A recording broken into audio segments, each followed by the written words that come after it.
então me pediram para falar hoje sobre as Irmandades do Rio de Janeiro. Mas para falar de Irmandade, a gente tem que mergulhar, na verdade, nesse conceito, o que são essas Irmandades, o que são, na verdade, essas instituições, essas associações. Pode passar? Para ganhar ponto de novo, botei a imagem, né? Nós temos lá, então, um pedaço do convento, antiga Sé ainda nos seus primórdios, e Nossa Senhora do Carmo, da antiga Sé. Nossa Senhora do Carmo, né? Do Monte do Carmo. Então, a palavra confraria vem da junção dos termos latim com, que quer dizer junto, mais frater, que quer dizer irmão. Por fim, o termo pode ser definido como irmandade, uma associação de pessoas ligadas por interesse ou característica comum, podendo, inclusive, ser uma associação de indivíduos que exercem a mesma profissão. Ora, confrarias, então, são associações de origem muito antiga, crê-se que datem de antes da Antiguidade Romana, podem ser de natureza tendencialmente religiosa ou civil, e entre as menções feitas, as de matriz religiosa ao longo dos tempos, conta-se, por exemplo, a legislação que saiu do Concílio de Nantes, e aí século VII, onde já era evidente a característica caritativa das mesmas. Então, a confraria é uma associação laica que funciona sob princípios religiosos, fundada por pessoas piedosas que se comprometem a realizar conjuntamente práticas caritativas existenciais. Então, as confrarias se desenvolvem com grande força na Europa da Idade Média, como agrupamentos de artífices sujeitos a um regimento e pertencentes a um mesmo ofício ou família de ofícios. Podendo mesmo uma confraria conter várias famílias de ofícios e denominando-se os seus membros de irmãos. Este último fato, para além da razão de existência dessas organizações, ser a entreajuda, não só material como psicológica, deu o nome de confrarias a estas associações, visto que os laços entre os colegas, os amigos, eram tão estreitos como os de consanguinidade fraterna. Estes agrupamentos eram organizados, consequentemente, de uma forma voluntária e passaram a ser, a partir de determinada altura, dotados de um certo grau de autoridade e sujeitos a constituir um arruamento profissional, isto é, de caráter laico. A confraria era constituída por oficiais de diversas profissões e condições sociais, como alfaiates, correeiros, sapateiros, ourives, mercadores, vinhateiros, escudeiros e clérigos. E aí, então, notamos que nós temos as confrarias laicas, civis, e as confrarias religiosas. Vou fugir ao assunto para dar, assim, um gostinho para vocês, né? Fui lá buscar uma confraria do vinho, né? Confrarias corporativas, né? Essas confrarias que existem. E é interessante nós observarmos o quê? Que essas confrarias têm uma preocupação e vão se espelhar até nas confrarias religiosas. Olha para a roupa deles. O manto, a medalha, o estatuto, tudo. Então, seguindo a ideia das confrarias medievais, surgiram, por exemplo, as confrarias de vinho, que começaram a aparecer na França. Já há notícias de embriões dessas reuniões em torno do vinho desde antes da Revolução Francesa. Já é no início do século XX que elas tomam forma realmente. Com o tempo, elas foram se multiplicando por todo o mundo. Em Portugal, a primeira confraria com estatutos aprovados foi o Colegiado de São Martinho, né? O alvará do Governo Civil de Lisboa, de 65, para a promoção dos vinhos nacionais na sua globalidade. Então, as confrarias chamadas báquicas têm hoje uma orientação cultural nobre, generosa e, de certo modo, até elitista, né? Para que o vinho seja barato. De mãos dadas foram se associando amigos, apreciadores do vinho, atraíram-se autarcas, enólogos, enófilos, médicos, estudiosos, todos unidos pelo mesmo interesse do vinho, no que ele tem de bom, útil, conveniente e até necessário, mas também no que pode acarretar de pernicioso. A nível internacional, existe a Fédération Internationale des Confrères Bacchiques, fundada na França, com um número significativo de associados. Segundo os estatutos, propõe-se coordenar e associar as diversas organizações para uma ação comum na promoção do vinho, organizando congressos, dando maior conhecimento de tipos e qualidades vínicas e salvaguardando mesmo os interesses de viticultores, face ao aparecimento de novas bebidas tecnicamente mais elaboradas e sofisticadas. Cada confraria tem, evidentemente, os seus estatutos, os seus trajes e emblemas, a sua estrutura hierárquica, e todas procuram ganhar adeptos para realçar as qualidades e características dos vinhos das suas terras, associando-se, não raro, confrarias gastronômicas, como a Confraria Gastronômica da Panela, ao Lume, a Associação Cultural Confraria Gastronômica de São Gonçalo, em Aveiro, ainda a Confraria do Queijo São Jorge, ó, a Irmandade de São Jorge, ó, uma ideia, hein? Queijo. Temos que, com os seus contributos, prodigalizam o presíguo adequado para um real e apropriado saborear dos vinhos. Em Portugal, para além das confrarias báquicas, como seu suplemento de alma, apareceu no Porto a Las Vin, Liga dos Amigos da Saúde e do Vinho. A retirar o que é designativo báquico poderia sugerir de menos nobre, né? Báquico, baco, então fica meio esquisito, pode ser pejorativo. Então eles resolvem não utilizá-lo muito.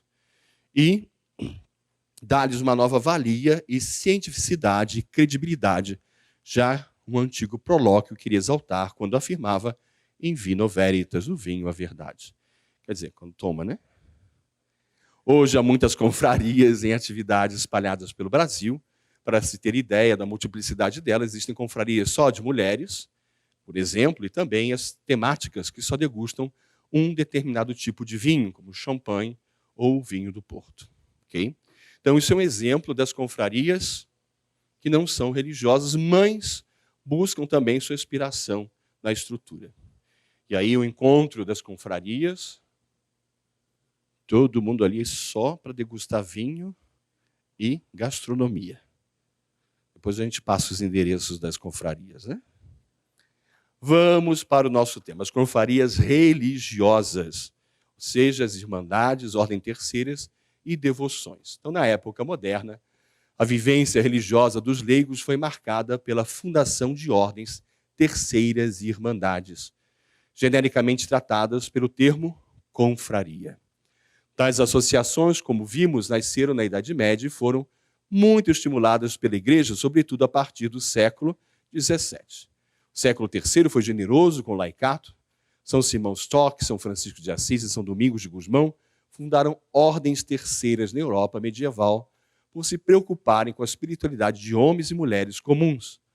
Essas confrarias constituíram os pilares do ensinamento catequético, chegando inclusive a possuir uma biblioteca própria composta de bíblias ilustradas, sermonários e literatura piedosa em geral.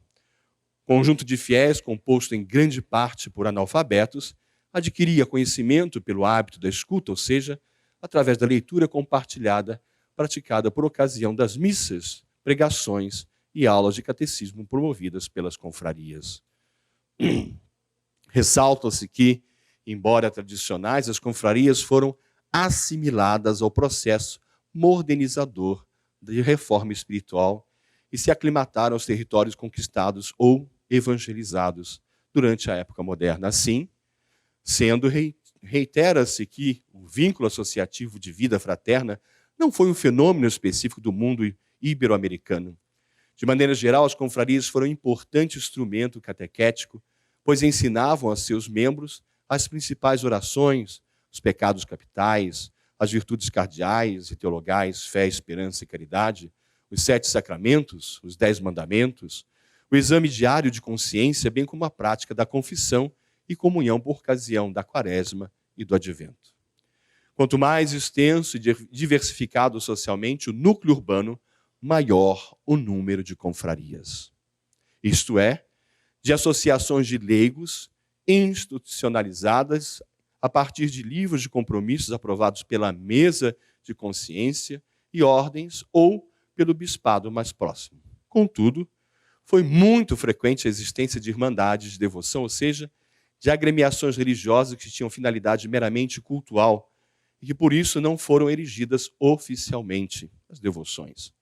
Vale lembrar que as populações adventícias e também os leigos que nasceram no território americano português foram responsáveis pela edificação e ornamentação de muitos templos, visando a beleza do culto, a convivência social e a assistência mútua. Aqui uma foto, não sei se vocês já conhecem, Ordem Terceira de São Francisco da Penitência.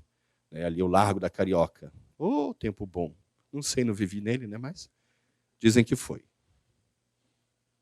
Mudou bastante. Então, chegamos às ordens terceiras. Compreendemos, então, o que eram as confrarias, que elas vão originar e o seu desdobramento. Então, falamos das ordens terceiras. As ordens terceiras eram compostas por leigos, casados e ou solteiros. Vou contar uma fofoca. Vocês gostam de fofoca, não gostam? Vou contar fofoca. O Padre Vitor é casado. Como assim, monsenhor? Na verdade, o Padre Vitor é da tradição greco-melquita católica e lá se ordena homens casados. Casar padre é coisa do protestantismo a partir de 1500. Na tradição católica, que respira com 2 pulmões, o pulmão do Oriente, o pulmão do Ocidente. No Ocidente, não, a gente bota o batinão e fica solteiro. Lá eles têm até antes do diaconato. Por quê? Porque recebeu o sacramento da ordem, aí lascou tudo. Então, está casado, se separar, você sabe, né? Não pode sassaricar mais. Então, você aguenta a Mariana, que é uma fofa. Então, no Oriente, os padres católicos do Oriente, você tem os padres casados e os padres celibatários. Okay? O Vitor é o primeiro caso no Brasil. Então, peça rara. Aproveitem. Ora, voltando então, nós temos essas ordens terceiras que surgem exatamente das ordens primeiras. Quem são as ordens primeiras? São Francisco fundou a família franciscanos frades franciscanos, que se dividem em 3 grupamentos. Ordem dos frades menores, ordem dos frades menores conventuais e ordem dos frades menores capuchinhos.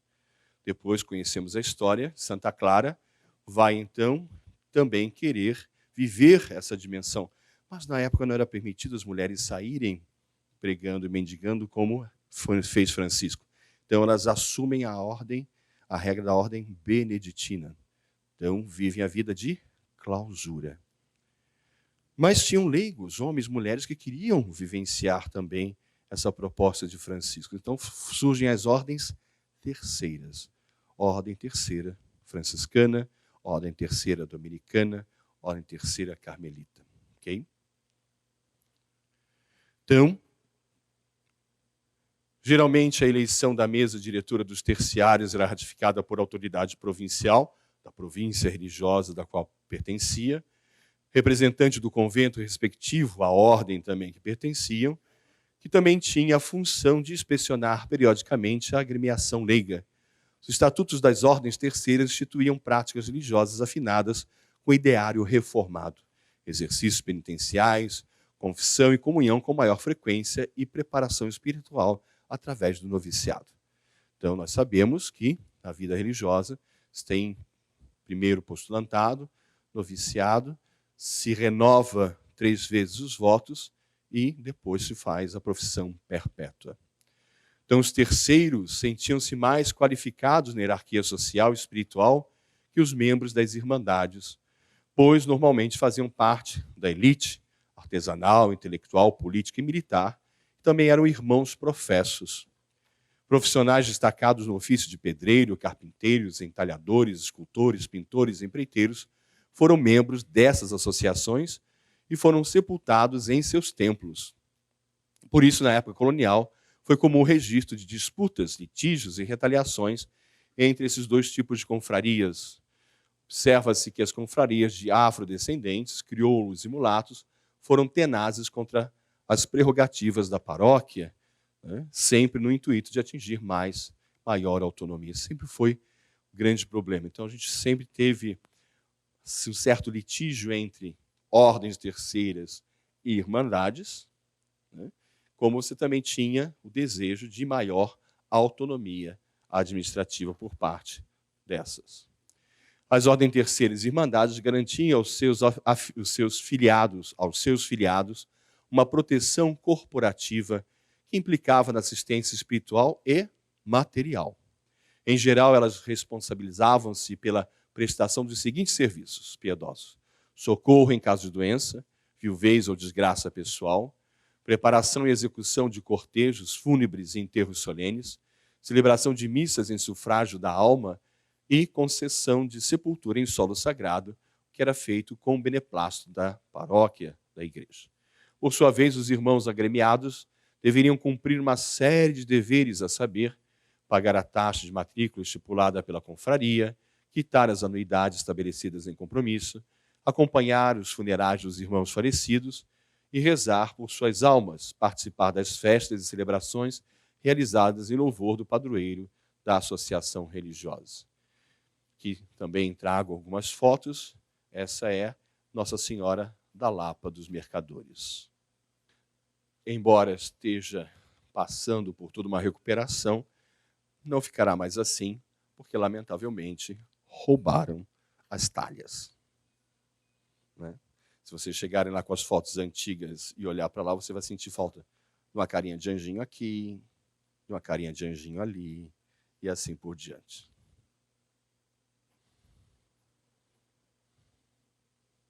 Alguém quis levar o anjo para casa. Não quis ficar sozinho. Já viu a oração do anjo da guarda, aproveitou e levou o anjo junto.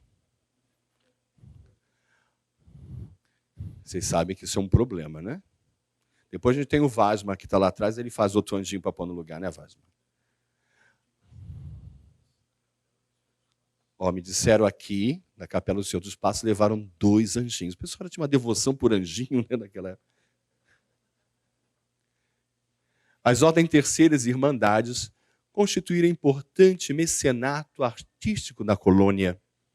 Tais grêmios eram bem articulados socialmente, pois se relacionassem com o poder régio, com as autoridades militares, com as civis e com os demais setores religiosos organizados, as espiritualidades do clero diocesano, das ordens conventuais, dos missionários, dos fiéis, constituíam mundos estanques ou incomunicáveis. Não, se comunicavam. Ressalta-se que as confrarias existiram dentro de igrejas conventuais, bem como nos altares laterais de igrejas matrizes.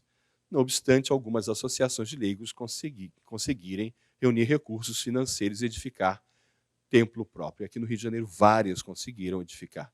Só nessa rua nós temos, começando lá para cima, Nossa Senhora, Santa Luzia, desce, São José, desce, Nossa Senhora do Monte do Carmo. Atravessa a rua, Cruz dos Militares. Entra do beco, Nossa Senhora da Lapa dos Mercadores. E assim por diante. Até chegar no São Bento. Então, nas colônias, devido ao regime de padroado, a Cúria Romana pouco influenciou a igreja local, uma vez que cabia ao rei a autoridade sobre o clero secular e religioso e a construção de locais de culto. Neste sentido, se destacam as misericórdias, Santa Casa da Misericórdia, que foram formadas no reinado de Dom Manuel I, lá em Portugal, com o intuito de praticar as 14 obras de misericórdia do catecismo cristão. Transformaram-se em instituições abrangentes e polifacetadas, dedicadas especialmente à prática de obras de caridade. Embora fossem confrarias ou irmandades, as misericórdias distinguiam-se das restantes pela natureza jurídica, que era civil, e pelas atividades que eram de caráter social e dirigidas para o exterior de si próprias. As irmandades. Então, as irmandades são instituições religiosas compostas por leigos que tinham como objetivo ajudar os seus membros e a comunidade. As irmandades obedeciam a regras sancionadas pela Igreja e tinham as suas contas verificadas anualmente por um dignatário religioso. Estas instituições que existiam na Europa desde a Idade Média aparecem no Brasil a partir do século XVIII, em especial na região de Minas Gerais. A corrida ao ouro levara inúmeros aventureiros em busca de fortuna, mas o estabelecimento das populações não foi acompanhado pela construção de igrejas ou conventos que pudessem dar assistência religiosa às populações. As irmandades e confrarias religiosas surgiram para colmatar esta falha e são um fenômeno tipicamente urbano. Em 1711 existiam já 10 irmandades em Minas Gerais. As diversas irmandades eram compostas por membros muito heterogêneos, já que qualquer pessoa podia ser membro de uma dessas associações, homens livres ou escravos, ricos ou pobres, homens ou mulheres de todas as raças. Para se ser membro, tinha que se ter uma conduta moralmente aceite, cumprir os seus deveres para com a igreja e contribuir financeiramente para a irmandade. As irmandades atuavam como catalisadores dos interesses de diversos grupos sociais, já que cada irmandade defendia os interesses dos seus membros, que é Minas. Então nós observamos que as irmandades, elas tinham um papel social muito grande, né? Manutenção de hospitais, de escolas, de creches, de toda a área social. Então não tinha trabalho social. Quem fazia o trabalho social eram as irmandades e defendiam, obviamente, os membros dessa irmandade. Muitas vezes nós podíamos ter, né, a irmandade, um grupo profissional, sapateiros, ou assim por diante. Então, tinham essas características. É interessante quando se faz um estudo das cartas testamentárias, os testamentos que se deixavam, os membros, quando morriam, deixavam um testamento. E ali a gente pode ver muito bem como era essa questão dentro das próprias irmandades. Então, era possível pertencer a mais de uma irmandade até hoje. Tem gente que pertence a tanta irmandade que cada uma tem uma fitinha, né? Aí, quando bota no pescoço, parece até um arco-íris. Então, ao mesmo tempo, e estas nasciam consoante as necessidades da comunidade, pois não havia restrições sobre o número. Os irmãos recebiam não só assistência na doença e na morte, como no caso dos escravos, podiam contar com a ajuda da obtenção de carta de alforria. As irmandades dedicadas à Senhora do Rosário, São Benedito ou Santa Efigênia eram geralmente compostas por irmãos negros e mulatos pobres. Neste contexto, não só encontravam assistência material e espiritual, como dispunham de um espaço de socialização para a troca de experiências e reforço da sua identidade cultural. Os escravos podiam, neste modo, manter vivas suas tradições africanas, embora adaptadas à religião cristã. O financiamento das irmandades confrarias religiosas era conseguido através das cotas de inscrição, anuidades e esmolas deixadas em testamento pelos seus membros. Mães possuíam ainda um patrimônio imobiliário, como terrenos, casas, igrejas e hospitais, que representava a principal fonte de rendimentos dessas instituições, e o é até hoje. As movimentações financeiras eram registradas por um tesoureiro que depois submetia esses registros à apreciação de um visitador eclesiástico. Esse controle servia para garantir que o orçamento contemplava as despesas com as missas e enterros e que o dinheiro não era todo gasto em festividades, o que acontecia muitas das vezes, acontece até hoje, né? O enterro não tinha, mas para a festa, o defunto, nada. Mas na hora da festa, e aqui nós temos festas da Nossa Senhora do Rosário, padroeira dos negros, os pretos de Minas Gerais, e essa ilustração de Johann Mortis Rugendas, conhecida. Estandartes atrás. As festas religiosas eram cruciais para irmandades. Então a gente vai entender por que, muitas vezes, o dinheiro é empregado mais nas festas. Aliás, as paróquias vivem de festas, né? As irmandades também vão viver de festa. Então a sua organização era algo a que os irmãos se dedicavam com afinco, as decorações, a música, os cantares, a escolha dos percursos e dos patronos, era tudo cuidadosamente elaborado, com vista a fazer melhor que as outras congêneres. Por vezes, os excessos de manifestações profanas nestas festas religiosas, por parte das populações negras e mestiças, levaram a igreja a repreender as irmandades responsáveis. Hoje em dia, a gente tem que ter tomado com funk, né? Festa da irmandade, já solta lá uma Anitta, né? O padre quase infarta. Não pode, gente. Então, não, muda o tempo, muda os personagens, muda os gostos musicais, mas o problema é o mesmo. Então, as irmandades brasileiras tiveram um papel social de relevo ao prestar assistência às populações, mas o seu contributo para o enriquecimento do espaço urbano não pode ser negligenciado de forma alguma. A construção de capelas e igrejas ajudou a demarcar o espaço urbano, a criar espaços para a comunidade, e introduziu as correntes artísticas da época, como o barroco, o rococó, o neoclássico, tanto na arquitetura como na escultura e pintura. Segundo o historiador Caio Bott, as Irmandades foram a mais viva expressão social das Minas no século XVII, não só no Rio de Janeiro, em todo o Brasil. De modo geral, as Irmandades são definidas como associações constituídas por religiosos leigos e fiéis de diferentes classes sociais que se dedicavam ao culto de um padroeiro. Essa visão linda do Rio de Janeiro. E aí nós chegamos aos tempos atuais. Então, hoje a linguagem que se usa para as confrarias elas são associações de fiéis. Então, são associações de fiéis na igreja. Elas podem ser de dois tipos. Elas podem ser privadas e elas podem ser públicas. Ok? Vamos lá. Então, promulgado em 25 de janeiro de 1983 pelo Papa João Paulo II, o Código de Direito Canônico substituiu o Código de 1917, como consequência das atualizações eclesiológicas introduzidas pelo Concílio Vaticano II. Direito canônico é o conjunto de leis que rege a estrutura institucional da Igreja Católica Apostólica Romana.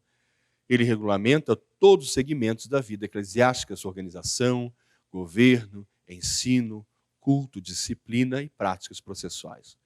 Podemos dizer também que o direito eclesial compreende a totalidade da missão da Igreja no mundo, em seus três aspectos fundamentais: a missão de governar, a missão de ensinar e a missão de santificar.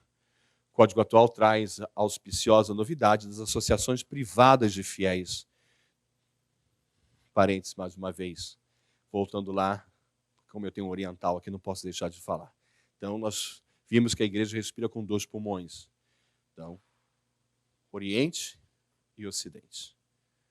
Então, quando a gente fala de igreja católica, a gente está falando de quantas igrejas, Vitor? 24 igrejas. A latina, mais 23 orientais. E elas, 23 orientais, elas são oriundas de 5 tradições: alexandrina, armena, antioquena, bizantina e caldeia. Então, essas 5 tradições dão origem a 23 igrejas. Então, a Igreja Católica tem o código, é que eu estou falando do Código de Direito Canônico latino. Tem um Código de Direito Canônico para as igrejas orientais. No Oriente, não existe as associações privadas de fiéis. É uma característica da Igreja Católica Latina. Não é uma característica da Igreja Católica Oriental. Então, o Código atual latino traz auspiciosas novidades das associações privadas de fiéis. Os cânones 298 a 329 tratam das associações de fiéis, dividindo os textos legislativos em 4 capítulos. No primeiro, expõe as normas comuns. No segundo, prescreve as normas sobre associações públicas de fiéis. O terceiro trata das associações privadas de fiéis. Por fim, no quarto, introduz algumas normas especiais para as associações de leigos. Então, os cânones de 298 a 329 tratam das associações de fiéis, dividindo o texto legislativo em 4 capítulos. No primeiro, expõe as normas. Foi eu repetir. As associações de fiéis, sejam elas integradas por clérigos e leigos, ou só por clérigos, ou só por leigos. Então, nós temos aqui uma novidade: associação de fiéis só de padres, que já existiam, mas a gente vai chegar lá. São distintas das do Instituto de Vida Consagrada e da Sociedade de Vida Apostólica, ou seja, aqui mais ligada às ordens terceiras, né? Que, embora pertençam, né, à espiritualidade carmelitana, franciscana, mas os seus membros são leigos, mas não fazem os votos. Os frades e as freiras, sim, são religiosos consagrados. Então, nesse caso, eles pertencem ao Instituto de Vida Consagrada ou Sociedade de Vida Apostólica. Não é o caso das Irmandades. Sua finalidade é, mediante o esforço em conjunto de seus membros, fomentar uma vida mais perfeita, promover o culto público, ensinar a doutrina cristã, além de outras obras de apostolado. Isso é iniciativa de evangelização, exercício de obras de piedade e caridade e animação da ordem temporal com o espírito cristão. As associações privadas não podem, obviamente, incluir entre as suas finalidades o exercício de atividades que, por sua natureza, são exclusivas da autoridade eclesiástica. Essa restrição, porém, não empana ou não atrapalha sua natureza eclesial. O Cânone 215 garante a todos os fiéis o direito de fundar e dirigir associações. Esse é um direito que todos os fiéis batizados têm. O Cânone 299, parágrafo 1º, reitera esse direito, especificando: por acordo privado, os fiéis têm o direito de constituir associações para obtenção dos fins mencionados no Cânone 298, parágrafo 1º, salvo a prescrição do 301, parágrafo 1. E acrescenta, no parágrafo 2, essas associações, mesmo se louvadas ou recomendadas pela autoridade eclesiástica, denominam-se privadas, e o Cânone 321 garante aos fiéis o direito de dirigir e governar associações privadas nos termos dos seus estatutos. Em seu dicionário de direito canônico, Salvador designa as finalidades das associações como sendo as mesmas da missão de Cristo e da Igreja, da qual todo fiel participa em virtude do batismo. Elas têm, portanto, fins religiosos. Em razão do seu ato fundacional, algumas distinções e características se apresentam. Assim, dependendo de quem promova e efetive a fundação, a associação, esta será pública se for erigida pela autoridade eclesiástica, pelo bispo e assim por diante. E privada se for por iniciativa dos fiéis. Vocês se juntaram e são muito devotos. Desde qual é o teu santo de devoção? Estou sem óculos, para me chegar uma medalha daqui, eu estou lascado, da Aparecida. Viu o triangulinho? Então vocês se reúnem e formam uma associação de fiéis sobre a devoção de Nossa Senhora Aparecida. E aí vão lá conversar com o bispo: olha, acho que a gente formar uma associação de fiéis. Tarará. Pessoal, ótimo. Então, organiza o estatuto, como é que vai ser organizado e tudo bonitinho, e a gente vai aprovar esse estatuto, ok? Então, é direito de vocês erigir uma associação de fiéis. Ainda com relação à iniciativa fundacional, cabe destacar que, segundo o Cânone 301, parágrafo 1, somente a autoridade competente, eclesiástica competente, pode erigir associações que tenham por objetivo promover o culto público, ensinar a doutrina cristã em nome da Igreja ou alguma outra finalidade cuja obtenção esteja reservada por sua natureza à autoridade eclesiástica. Associação privada é, aqui, surgida por iniciativa dos fiéis, leigos, clérigos ou religiosos, governada por eles segundo os estatutos próprios, estando sempre em relação com a autoridade eclesiástica, e pode também erigi-la em pessoa jurídica privada, se propõe finalidades religiosas ou caritativas, exceto aquelas, como eu já disse, cuja obtenção é reservada somente à autoridade eclesiástica. Okay? O Cânone 304 prescreve que todas as associações de fiéis, públicas ou privadas, precisam ter seus estatutos. E o grande problema da maioria das nossas associações de fiéis é que os estatutos não foram atualizados. Então, tem algumas ainda confrarias e irmandades, com estatutos 1700, 1800, que geram... Você não tem ideia. Que dá um probleminha de dor de cabeça. Então, a gente está indo, né? Eu não faço milagre, eu estou indo pouco a pouco atualizando esses estatutos. Então, conseguiremos também que as associações privadas podem possuir ou não responsabilidade jurídica na Igreja. Esta se adquire por um decreto formal da autoridade eclesiástica competente, a qual compete aprovar previamente os estatutos, no caso o bispo. Em síntese, pode-se dizer que existem 3 espécies de associações privadas distintas na atual legislação canônica. As associações de fato, baseadas exclusivamente na livre vontade dos seus componentes, sem qualquer reconhecimento, aprovação ou ereção por parte da autoridade eclesiástica, que é um problema. Associações com estatutos apenas reconhecidos, isto é, sem decreto formal de aprovação, e associações com personalidade jurídica, estatutos aprovados por meio de decreto formal da autoridade competente, que é a melhor. Porque dá, depois o Vitor vai falar, uma série de garantias para a associação. O que se refere aos efeitos do reconhecimento, só podem ser sujeitos de obrigações de direitos associações dotadas de personalidade jurídica. Essa é a questão. Aí a gente chega nas associações clericais, ou seja, as associações formadas só por padres. Clube da Batina. Outro tipo de associação é o caracterizado pelo Cânone 302, que denomina clericais, aquelas que satisfazem 3 condições. São dirigidas por clérigos, assumem o exercício de ordem sagrada e são reconhecidas como tais pela autoridade competente. Segundo Ferrer Ortiz, essas associações são sempre públicas e o termo clerical refere-se não só aos clérigos que a dirigem e ao fato de o ato constitutivo emanar da autoridade eclesiástica, mas também a uma modalidade de exercício do ministério sagrado por seus membros. No Rio nós temos a Irmandade de São Pedro dos Clérigos. A Igreja de São Pedro dos Clérigos, construída em 1733 no Rio de Janeiro, foi uma das pioneiras das igrejas da Irmandade de São Pedro dos Clérigos construídas no Brasil. Foi pioneira também em seu projeto, sendo um dos primeiros a se afastar da influência lusitana, se aproximando de um estilo de tradição italiana. A autoria de seu projeto é desconhecida, havendo somente especulações em torno do engenheiro tenente-coronel José Cardoso Ramalho e do Dr. Antônio Pereira de Souza Calheiros. A igreja foi demolida em 1944 e estava localizada em um terreno na esquina das ruas São Pedro e Rua dos Ourives, atualmente Rua Miguel Couto. A imagem venerada no altar-mor, assim como a portada principal da capela, de fatura excelente, foi trasladada para a nova igreja de São Pedro, que se fez construir no Rio Comprido, no Rio de Janeiro. Aqui no alto, a antiga igreja que foi demolida, dizem que era linda, estupenda, fantástica, mas não ficou nadinha dela. E essa é a nova igreja no Rio Comprido, que levaram a portata e o São Pedro que estão lá,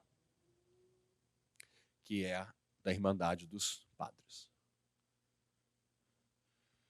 Irmandade no Rio de Janeiro. Encontramos nas biografias do século 17 e 18 algumas irmandades que já existiam desde o século 16, tais como a Irmandade de Santa Casa Misericórdia, de 1545, Igreja de Santa Luzia, Irmandade de Gloriosa Virgem Marte de Santa Luzia, antes de 1592, Igreja do Santíssimo Sacramento da Antiga Sé, 1567, 69, Irmandade de São Miguel das Almas, de 1579, aí depois já no século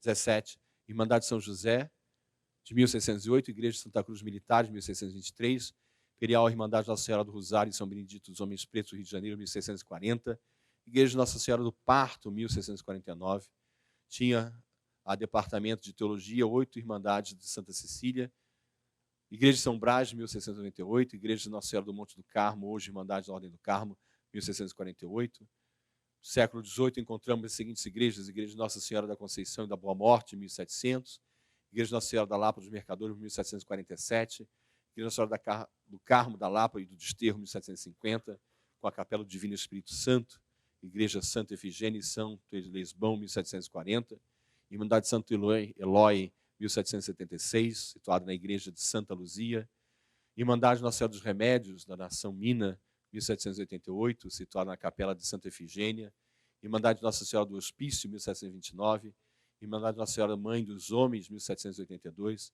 Irmandade Nosso Senhor do Homem, ou Bom Jesus do Calvário, 1719, Embandeirada, Irmandade Nossa Senhora das Dores de Candelária, 1780. Bem, haja irmandades. Vou passando. E aqui nós temos a Irmandade de São José e Nossa Senhora da Boa Morte. Então, o lugar da fixação das irmandades representava poderio, e, nesse sentido, a valorização da área colonial dependia da existência desse marco ideológico.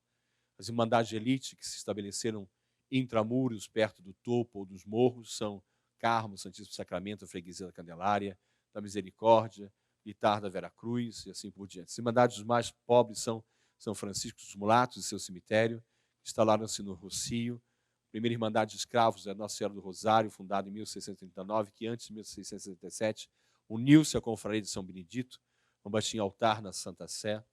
A Irmandade da Santa Casa Misericórdia possui caráter médico filantrópico, seus irmãos tinham direito à alimentação e promovia apoio espiritual aos condenados, recebia donativos, possuía muitos bens imóveis e terrenos. A Irmandade de São Jorge, modesta, surgiu para congregar os pardos livres e representava, dentre outros, oficiais serralheiros, ferreiros, celeiros, barbeiros. Destacava-se nas suas festas, percorrendo os trajetos das áreas mais nobres da cidade e pela riqueza da vestimenta dos irmãos. A Irmandade dos mais pobres e negros, a Lampadosa dos homens pretos e obrigações, no início não aceitavam negros de Angola. Tinha isso também.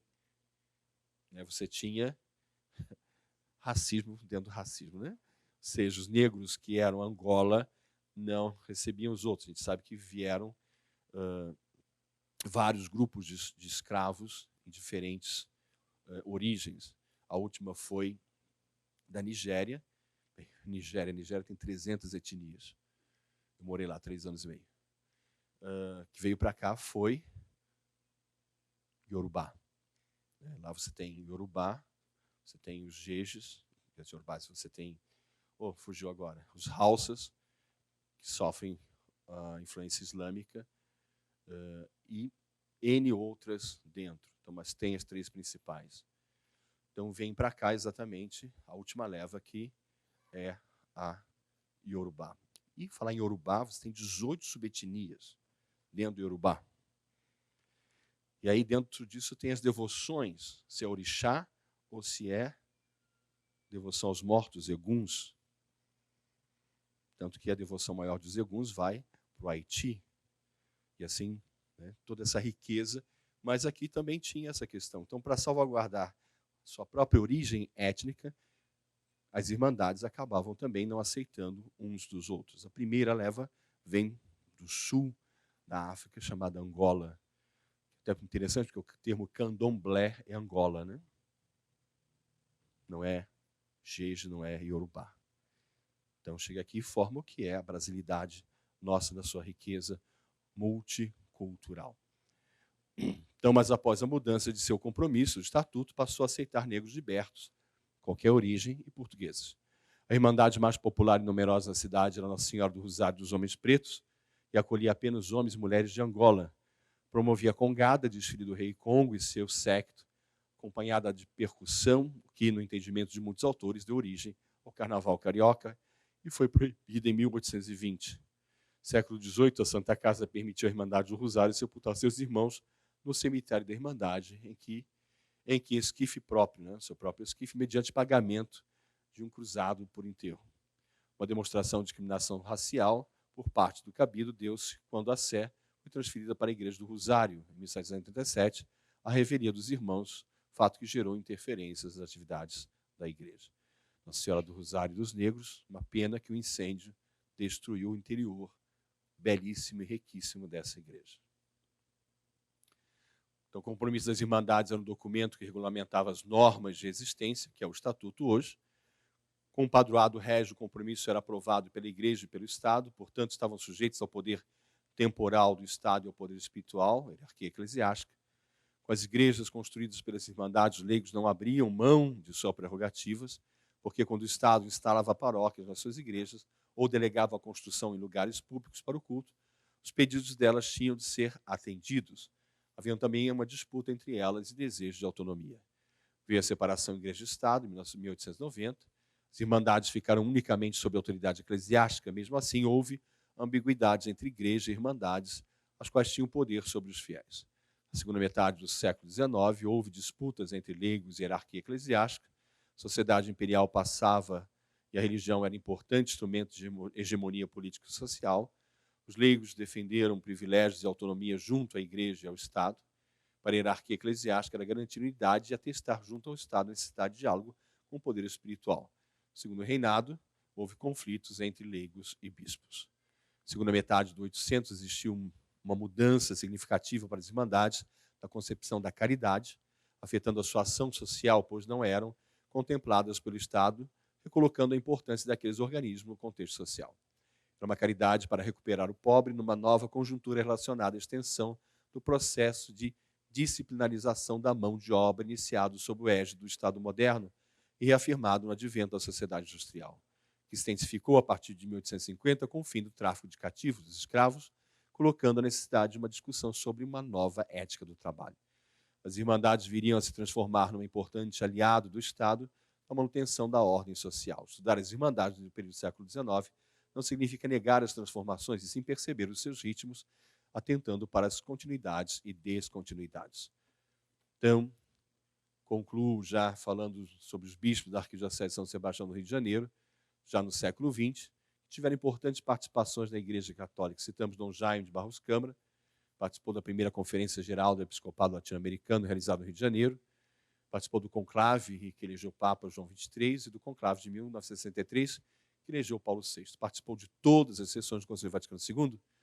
Grande colaborador foi Dom Eugênio de Araújo Salles, seu lema Impenda et Superimpenda. Foi membro de 11 congregações no Vaticano.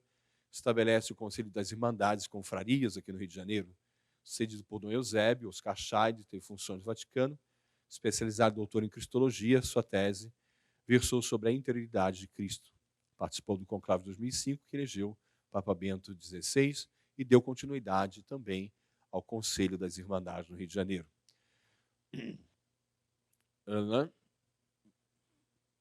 O lema do Dom Eusébio era Deus bonus, Deus é bom. Teve como sucessor Dom Orani João Tempeste, da Ordem dos Cistercienses, que é o atual cardeal e arcebispo do Rio de Janeiro. Seu lema, Omnes Unum Sint, de modo que todos sejam um, cria, então, o vicariato episcopal para associações de fiéis, ditas irmandades, confrarias, ordens terceiras e devoções. Chega. Falei demais, acabou a bateria.